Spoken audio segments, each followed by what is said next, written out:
Hello students, welcome back to my YouTube channel smart study coach. खाना आपको क्या बताना क्या है कि आर स्वातुल्य व संक्रामक है किंतु सम्मित नहीं है। ठीक है, ये चीज हमें इसमें क्या करना है, देखना है, समझना है। ठीक है, तो सबसे पहले हम लोग को इसमें जो दिया गया है उसको लिखेंगे। ठीक है, इसमें दिया गया है वास्तविक संख्याओं के समुच्चय कौन है, ऐसा है।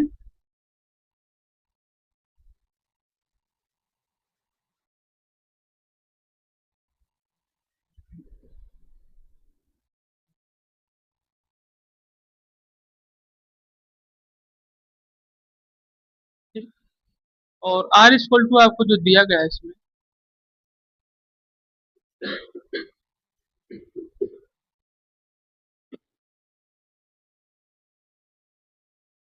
ये दिया गया है। ठीक है, तो सबसे पहले हम लोग को सिद्ध क्या करना है, स्वातुल्य। ठीक, स्वातुल्य हमें सिद्ध करना है। ठीक है, तो अब इसी के अनुसार इसको क्या करेंगे, हम लोग व्यक्त करेंगे। जैसे कि हमें पता है कि ए रिलेशन ए के रूप में और बी रिलेशन बी के रूप में यहाँ पे हो सकता है। साथ ही साथ तो यहाँ पर आपको दिया गया है कि ए बिलोंग्स एस के रूप में और ए इक्वल टू ए, क्योंकि यहाँ पे आपको बताया भी गया है, क्या बताया गया है कि ए बराबर या तो बी भी हो सकता है। ठीक है, या एक तरीके से बड़ा हो सकता है बी के रूप में। ठीक है, या फिर और बराबर भी हो सकता है यहाँ पर। तो दोनों का प्रयोग किया है, तो हम लोग को जब स्वातुल्य सिद्ध करना है तो उसको हम क्या करेंगे, बराबर के रूप में रखेंगे। यानी कि यहाँ ए बराबर बी भी देख सकते हैं, तो यानी कि ए के बराबर में ए को भी क्या कर सकते हैं, रख सकते हैं। तो और ये बिलोंग्स किसको कर रहा है, वास्तविक संख्याओं को। ठीक, तो यहाँ पर आपका क्या हो जाएगा, ए कामा ए रिलेशन बनाएगा आर के साथ में। ठीक, ये आपका स्वातुल्य सिद्ध हो गया।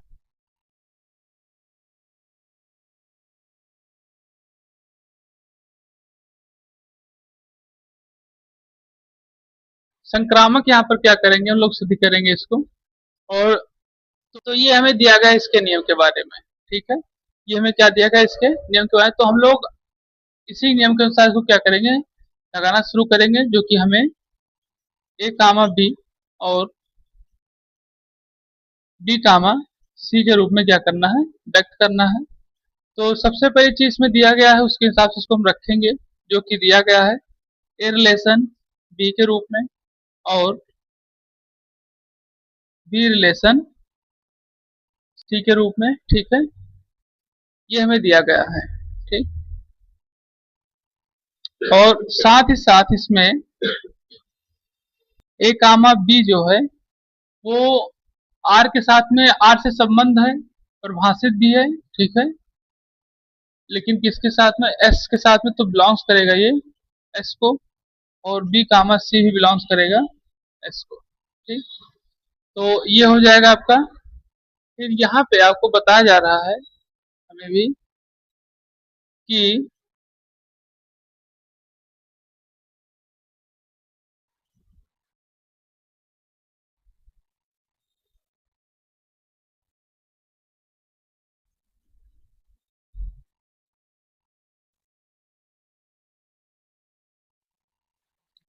चलिए नोट करिए इसको।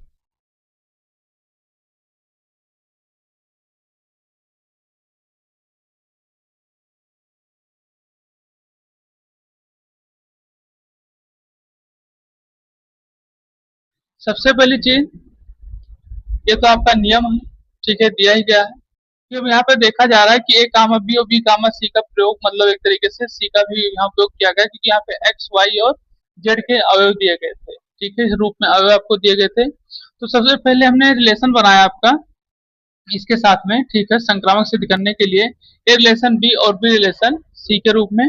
और यहाँ पे हमें जो दिया गया है कि आर जो है यहाँ पर एक तरीके से हम लोग स्वातुल्य सिद्ध किया, तो यहाँ बताया गया है कि ए बराबर किसके रूप में दिया गया है, बी के भी। तो यानी हो सकता है ए बराबर ए भी और बी बराबर बी भी। ठीक है, तो और साथ ही साथ ये भी दिया गया है कि एक तरीके से ए से क्या है, बी से। तो इस तरीके से भी इसको बताया गया। तो यहाँ इन दोनों का हमको क्या करेंगे, एक तरीके से अगर प्रयोग करते हैं, यानी कि ये जो यहाँ पे आपको बी दिया गया है, तो बी यहाँ भी दिया गया है और ए बराबर बी यहाँ भी दिया गया है। ठीक है, दोनों में आपको बी अलग अलग, मतलब एक तरीके से ये व्यवस्था की गई है कि ए जहां है बराबर के रूप में भी कार्य कर रहा है, ठीक है, और बी की अपेक्षा में क्या है छोटे के रूप में भी कार्य कर रहा है, और दोनों यही प्रक्रिया इसमें भी अपनाई गई है। अब यहाँ और यहाँ दोनों को हम लोग इस निष्कर्ष पे पहुंचे, मतलब इसका जो निष्कर्ष निकलता है कि कहीं ना कहीं ए के साथ में क्या है सी का कोई ना कोई संबंध दिखा रहा है, ठीक। तो जो इसको निकाले तो यहाँ से हमें ए और सी का क्या हुआ एक संबंध निकल कर आया, जो इसको बिलोंग्स किसको कर रहा है, एस को, ठीक है। और यहाँ पे आपको दिया भी गया है कि ए कामा बी और बी कामा सी एक तरीके से बिलोंग्स कर रहा है एस को, क्योंकि एस यहाँ पे क्या है संख्या वास्तविक संख्याओं के समुच्चय के रूप में दिया गया, ठीक। तो हमें यहाँ रिलेशन मतलब रिलेशन बन के आया क्या, ए रिलेशन सी के रूप में। सममित के कुछ नियम है, ठीक है, क्या है बताओ वो, ये दिया गया है नियम आपको, ठीक है। इसी नियम के अनुसार हम क्या करेंगे, इसको रखेंगे। तो अब हमें सबसे बड़ी चीज ये आप समझिए यहाँ जो दिया गया है कि सममित के नियम को अगर देखा जाए और इसके नियम को देखा जाए तो एक तरीके से वैसे ही लग रहा है, क्या है ये मतलब इसको फॉलो नहीं करता, ठीक। कैसे आप देख भी लीजिए, अगर हम चलिए पहले इस तरीके से लगाएं, फिर उसके बाद जैसे यहाँ पे दिया गया आपको, तो हम यहाँ कह सकते हैं कि ए रिलेशन बना रहा है बी के साथ में, ठीक है, या फिर बी रिलेशन बना रहा है ए के साथ में, ये हम कह दें। लेकिन यहाँ हम अगर ये कहें, क्या कहें कि ए इक्वल टू बी, ठीक है, ये कहेंगे इक्वल टू बी, लेकिन अभी हम ये तो हो गया, ठीक। या फिर कहें बी इक्वल टू ए, कोई दिक्कत नहीं, और ये भी कह दें कि ए इक्वल टू ए और बी इक्वल टू बी, कोई दिक्कत नहीं। लेकिन जब हम ये कहते हैं क्या, ये, ठीक, या फिर हम ये नहीं कह सकते, क्या नहीं कह सकते कि ए मतलब कि ए क्या है एक तरीके से बड़ा है बी के रूप में, ठीक। इसको ऐसे समझिए उदाहरण के माध्यम से, अगर हम ए बराबर 3 मान लें और बी बराबर 2 मान लें, ठीक है, या और कुछ भी मान लें, और हम यहाँ पे ये कहें, पहले इस नियम को फॉलो करेंगे, यानी कि ए की वैल्यू 3 और इस तरीके से, ठीक। और फिर हम ये कहें कि 3, ठीक। तो यहाँ पर अब ये नियम क्या होता है, इस तरीके को उसको फॉलो नहीं कर रहा, ठीक है। यहाँ ये बराबर के नियम को तो फॉलो कर रहा है, ठीक। लेकिन यहाँ जो बड़े और छोटे का रूप यहाँ पे हम लोग लगाए हैं यहाँ पर, ठीक है, और यहाँ पर, ठीक है, क्योंकि यहाँ आप देख रहे हैं कि बी क्या हो रहा है एक तरीके से बड़ा हो रहा है ए के रूप में, और यहाँ अब ए बड़ा हो रहा है, तो ये बराबर के नियम को फॉलो करता है, ठीक है। छोटे बड़े को फॉलो करेगा लेकिन जब एक ही तरीके से कार्य करेंगे, ठीक है। लेकिन यहाँ पे ये देखिए आप कि परिवर्तित हो रहा है, यानी कि एक्स रिलेशन बना है वाई के रूप में और वाई रिलेशन बना रहा है एक्स के रूप में, ठीक। या तो एक ही रिलेशन बनता तब फॉलो करता, तो यहाँ पर जो है दोनों अलग अलग नियम पर फॉलो कर, इसलिए इसको क्या करता है सम्मित सिद्ध नहीं होता हमें, ठीक है। तो इसको लिख लीजिए, इसको भी, तो इसको हम बना दे रहे हैं, आप उसको इसके से उतार लीजिए, ए कामा बी नॉट रिलेशन आर।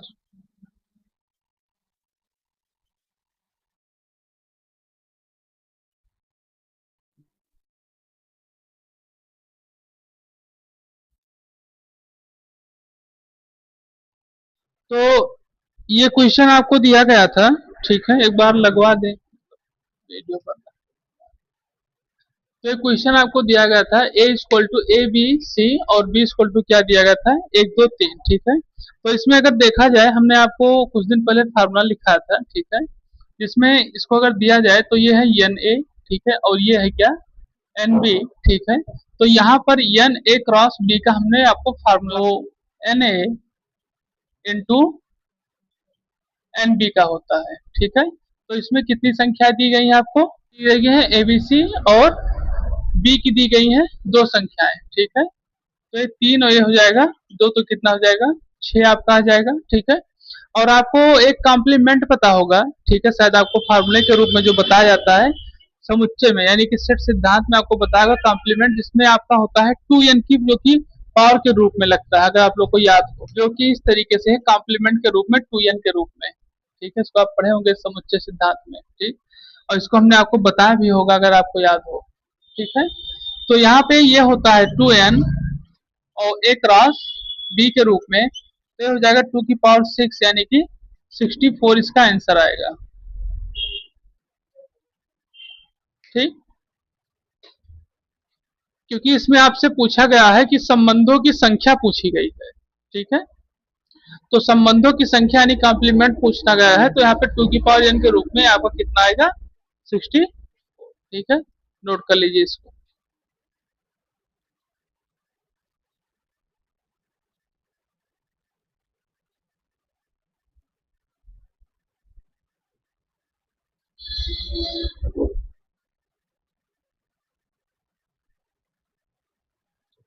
अब यहाँ पे आपका एक्सरसाइज 1.1 क्या होता है, समाप्त होता है। ठीक है,